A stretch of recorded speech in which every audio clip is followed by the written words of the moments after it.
En lui, nous sommes aussi devenus héritiers ayant été prédestinés suivant la résolution de celui qui opère toutes choses, d'après le conseil de sa volonté, Éphésiens 1, 11. Le mystère de l'évangile, Éphésiens 6, 19.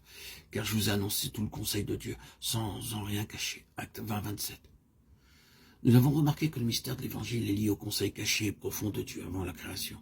Si nous voulons connaître ce qu'étaient ces conseils, cela nous est donné essentiellement dans cette lettre aux Éphésiens. Il y a 3 aspects de ce conseil de Dieu, ou de ce mystère de l'évangile. En les abordant, nous touchons peut-être la question la plus controversée qui ait jamais été discutée dans l'Église et probablement la plus difficile qui puisse être résolue. Et certainement, je ne pense pas que ça puisse être résolu un jour. Cependant, nous devons simplement accepter les déclarations comme un fait. Il y a 3 aspects qui couvrent l'ensemble de ce conseil de Dieu ou de ce qui est appelé le mystère de l'Évangile, le mystère ou le secret de la bonne nouvelle. Un secret, ce n'est pas quelque chose qui se trouve à la surface. Vous devez descendre plus profondément pour trouver un secret. Ça signifie qu'il y a dans la bonne nouvelle de Dieu quelque chose qui a une très profonde signification. Si Dieu a un secret, vous pouvez être sûr qu'il ne s'agit pas d'une affaire de peu d'importance. Non, c'est quelque chose d'immense. Et le premier aspect de ce mystère, de ce secret ou du conseil de Dieu, c'est le mystère des conseils éternels. Quels sont ces conseils? Nous devons bien sûr parler le langage des hommes, mais nous ne devons pas essayer d'entrer dans de tels concepts avec notre compréhension et notre connaissance. Nous ne savons pas exactement comment cela est arrivé, mais ce que nous savons comme un fait, c'est qu'avant que le monde fût, Dieu est représenté comme tenant un conseil en lui-même. Il projetait une intention, une grande et compréhensible intention, qui est appelée ici le dessein éternel. De manière simplifiée, il y a un dessein, une intention, qui a un centre et une circonférence, avec bon nombre d'aspects concernant sa réalisation.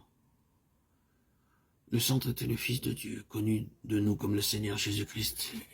Il en est le pivot, afin que dans la plénitude des temps, Dieu puisse réunir toutes choses en Christ. Éphésiens 1, 10. C'est compréhensible, car si vous avez ici toute chose, tout y est donc contenu, et vous ne pouvez rien ajouter à cette intention de réunir toutes choses en Christ. C'est cela, le cœur du dessein et du conseil. Mais ensuite, il y a cette merveilleuse déclaration. En lui, nous sommes aussi devenus héritiers, ayant été prédestinés. Et ces paroles ont alimenté tant de controverses. Il nous voyait, il nous possédait. Quand je dis « nous », je me réfère à une compagnie élue qui, en un certain temps, dans une certaine dispensation et dans l'histoire de ce monde, serait rassemblée hors des nations. Il voyait par avance chacun d'entre eux. Oh, c'est cela le mystère de l'évangile, cela va au-delà de nous-mêmes.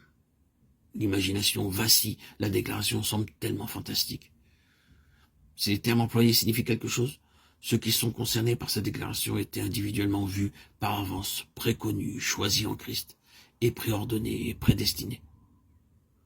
Ce sont des mots que vous ne pouvez pas maîtriser.